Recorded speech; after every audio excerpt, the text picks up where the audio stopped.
Hello friends, नमस्कार। Judicial exam watcher channel से मैं राजेश कुमार सोनी आज contract act mostly asked and repeated का मैं 5वां वीडियो लेकर हाजिर हूँ। और ये क्वेश्चन जैसे पूछे गए हैं वैसे ही मैं यहाँ पर आपको लिख करके दे रहा हूँ। और ये गिने चुने क्वेश्चंस हैं जिन्हें बहुत रिपीट किया जाता है। जुडिशरी से रिलेटेड कोई भी एग्जाम हो और अगर उसके सिलेबस में ये एक्ट है तो फिर बहुत अच्छे क्वेश्चन है आपके लिए। तो चलिए शुरू करते हैं। पहला क्वेश्चन है, संविदा अधिनियम की धारा 4 और 5 सेक्शन 4 एंड 5 में निम्नलिखित में से किसका उपबंध नहीं है, ये बताना है। संविदा अधिनियम की धारा 4 और 5 में निम्नलिखित में से किसका उपबंध नहीं है, यानी कि 4 और 5 को मिला के ये देखना है कि इन चारों में से इन दोनों सेक्शंस में क्या नहीं है। तो पहला है प्रस्थापना की संसूचना, दूसरा है प्रतिग्रहण की संसूचना, तीसरा है प्रस्थापना और प्रतिग्रहण का प्रतिसंहरण, चौथा है संविदा का प्रतिसंहरण। तो मेरे साथ आप भी हल करते चलिए। आपके पास समय है कुछ सेकंड का, टिक कर लीजिए। चलिए, तो धारा 4 में प्रस्थापना की संसूचना, प्रतिग्रहण की संसूचना दी गई है और धारा 5 में प्रस्थापना और प्रतिग्रहण का प्रतिसंहरण दिया गया है। तो इसका मतलब आंसर डी होगा, क्योंकि संविदा का प्रतिसंहरण इन दोनों सेक्शंस में नहीं दिया गया है। दूसरा है विबंध का सिद्धांत। तो विबंध का सिद्धांत आप सब जानते हैं, अवैक्स के विरुद्ध लागू नहीं होता। लेकिन संविदा अधिनियम के अंतर्गत इस सिद्धांत के पीछे क्या कारण है, ऐसा क्या है जिसकी वजह से अवैक्स के विरुद्ध इसे लागू नहीं किया जा सकता। पहला, उसका स्वस्थ मस्तिष्क नहीं होता। दूसरा, उसे यह विशेषाधिकार नहीं है कि वह व्यपदेशन करके लोगों के साथ छल करे। तीसरा, बेईमान व्यापारी उसे फुसलाकर उससे यह लिखित घोषणा करा सकते हैं कि संविदा करने के समय वह वयस्क था।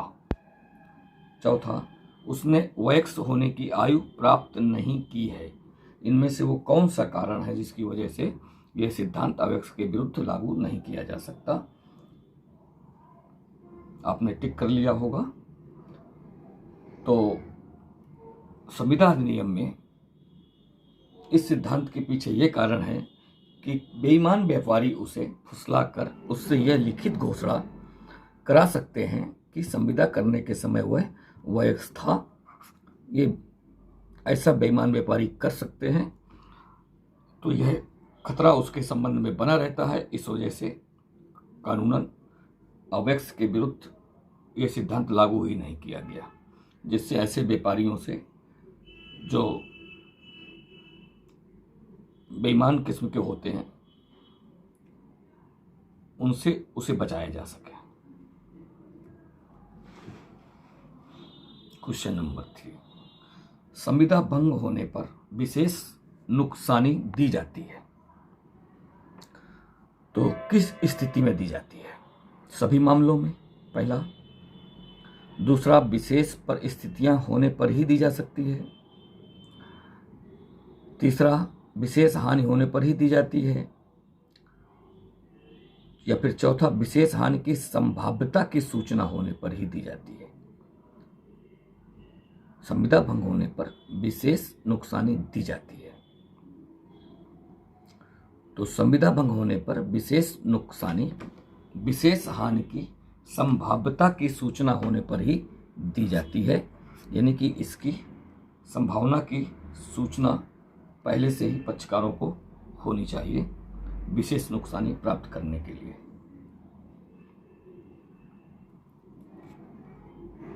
अभी इससे रिलेटेड एक क्वेश्चन और मिलेगा जिसमें आपको ये चीज और क्लियर हो जाएगी।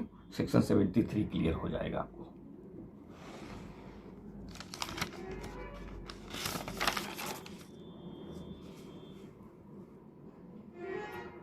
क्वेश्चन नंबर 4,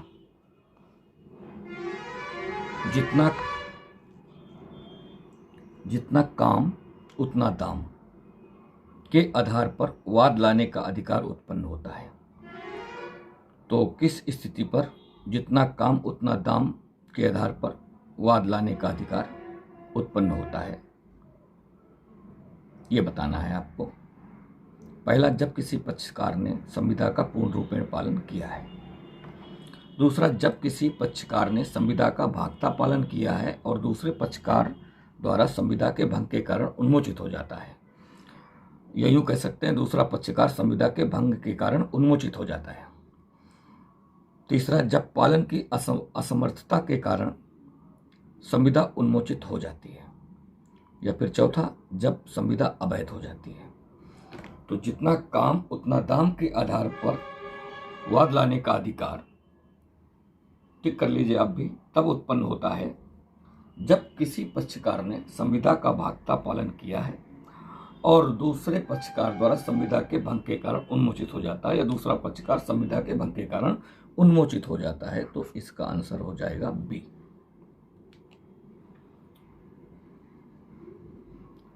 तो क्वेश्चन नंबर 5 देख लीजिए। निम्न में से कौन सी बात करार को शून्य बना देती है? बहुत अच्छा क्वेश्चन है।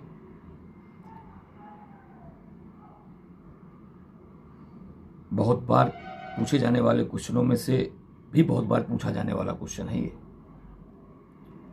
तो निम्नलिखित में कौन सी बात करार को शून्य बना देगी? कौन सी बात करार को शून्य बना देगी?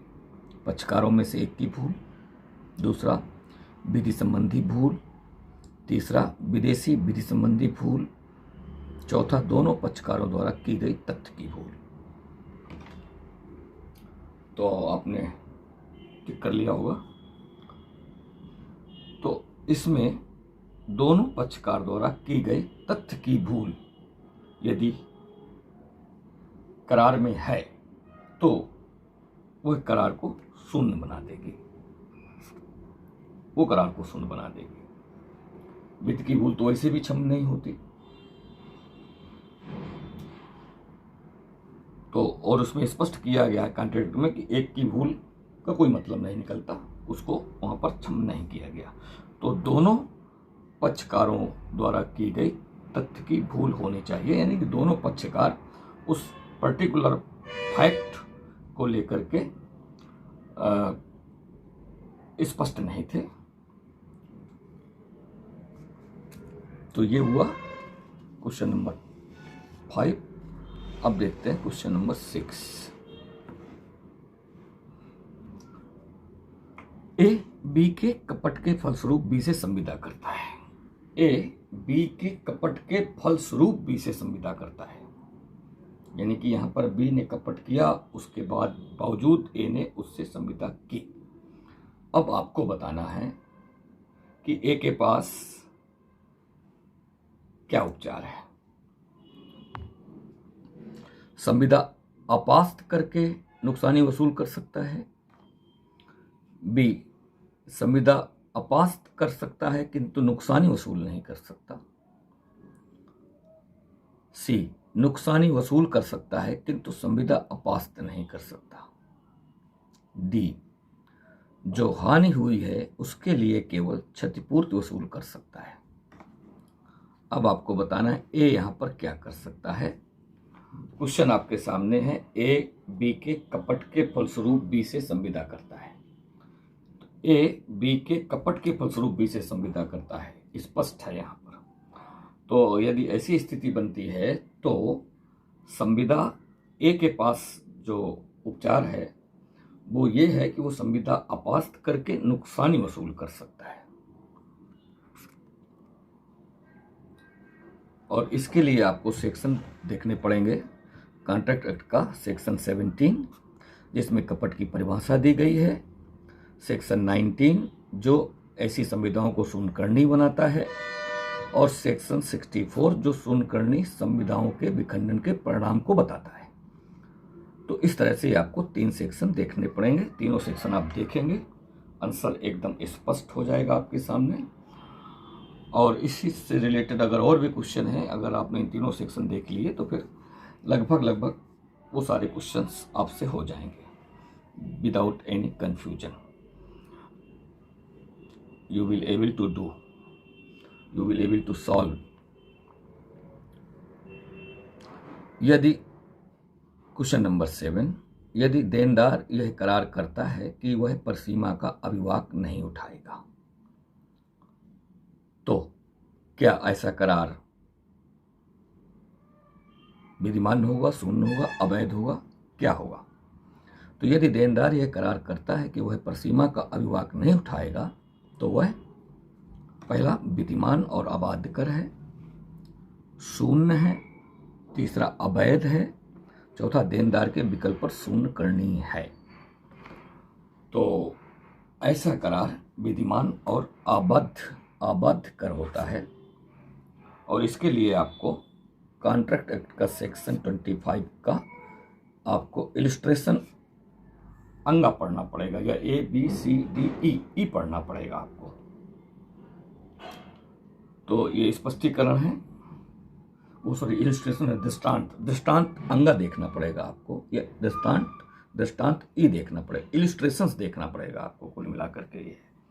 तो सेक्शन 25 का इलिस्ट्रेशन ई आप देख लीजिए, आपको ये बात स्पष्ट हो जाएगी। चूंकि वहाँ पर अगर विधि को लेकर के बात बताई गई है तो उसके दृष्टांत में ये स्पष्ट किया गया है कि अगर परसीमा जैसी चीज़ों को लेकर के यदि कोई करार किया जाता है जिसमें इसको बाधित किया जाता है तो वो विधिमान होता है।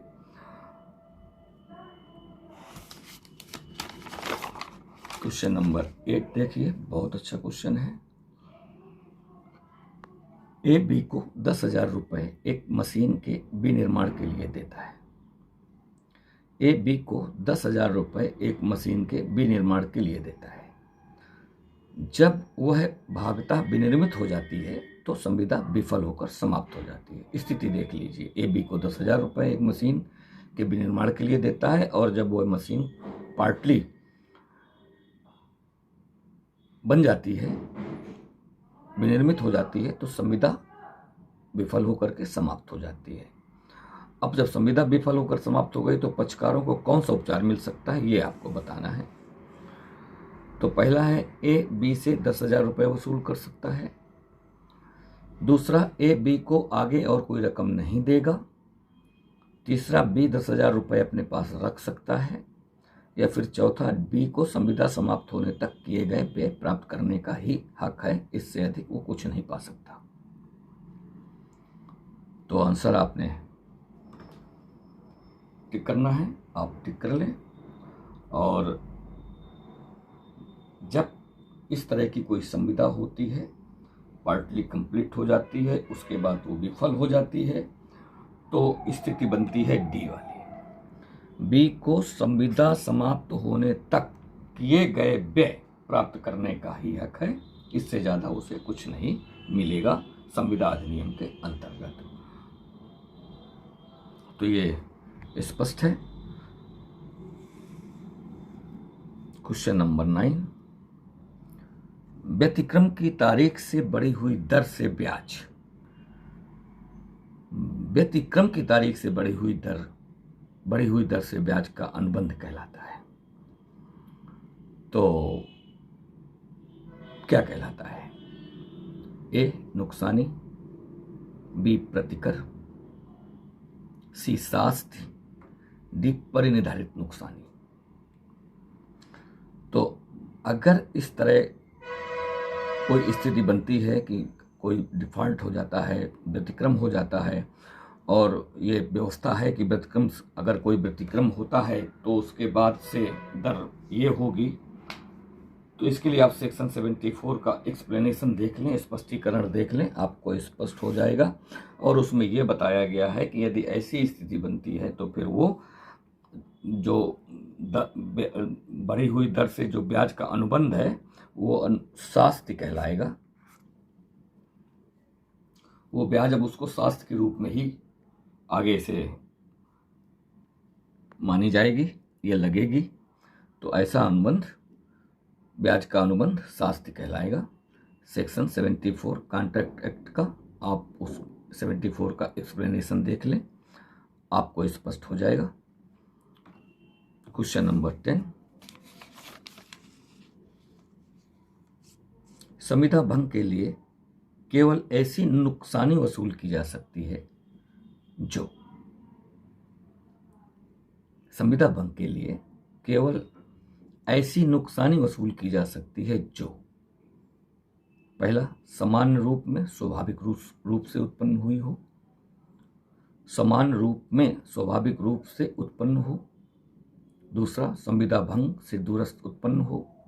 तीसरा, संविदा भंग से स्वाभाविक रूप से तथा दूरस्थ उत्पन्न हो। या फिर चौथा, संविदा भंग से केवल विशेषता उत्पन्न हो।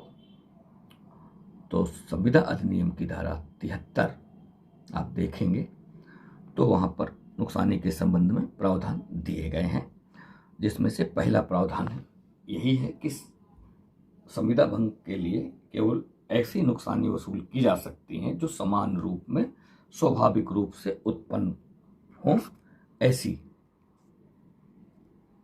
नुकसानी ही वसूल की जा सकती हैं संविदा अधिनियम के अंतर्गत। तो जो संविदा अधिनियम का सेक्शन 73 है उसमें ये बताया गया है कि संविदा भंग करने वाले पक्षकारों में से निम्नलिखित प्रकार की हानि के लिए दावा किया जा सकता है। तो जो पहला प्रकार बताया गया है वो ये है कि संविदा के परिणाम स्वरूप घटनाओं के समान अनुक्रम में स्वाभाविक रूप से हुई हो, या फिर ऐसी हानि जिसके होने की संभावना की जानकारी पक्षकारों को संविदा के निर्माण के समय रही हो। तो ये दो तरह की नुकसानी है जो सेक्शन 73 के अंतर्गत संविदा भंग के लिए वसूल की जा सकती है। और जो 73 में तीसरी चीज बताई गई है वो ये बताया गया, स्पष्ट कर दिया गया है कि पीड़ित पक्षकार को होने वाली हानि संविदा भंग का अप्रत्यक्ष या दूरस्थ परिणाम नहीं होना चाहिए, वहां पर स्पष्ट बता दिया गया है। तो दूरस्थ परिणाम के लिए कोई व्यवस्था सेक्शन 73 के अंतर्गत नहीं की गई है। तो इस तरह से ये रहे 10 MCQ, mostly asked and repeated. कैसा लगा ये वीडियो कमेंट करके ज़रूर बताएं। यदि आप मेरे चैनल में पहली बार विजिट कर रहे हैं तो आप मेरे चैनल को सब्सक्राइब कर सकते हैं। लाइक और कमेंट आप करते रहिए ताकि मैं आप लोगों को इस तरह के वीडियो देता रहूं। Thank you.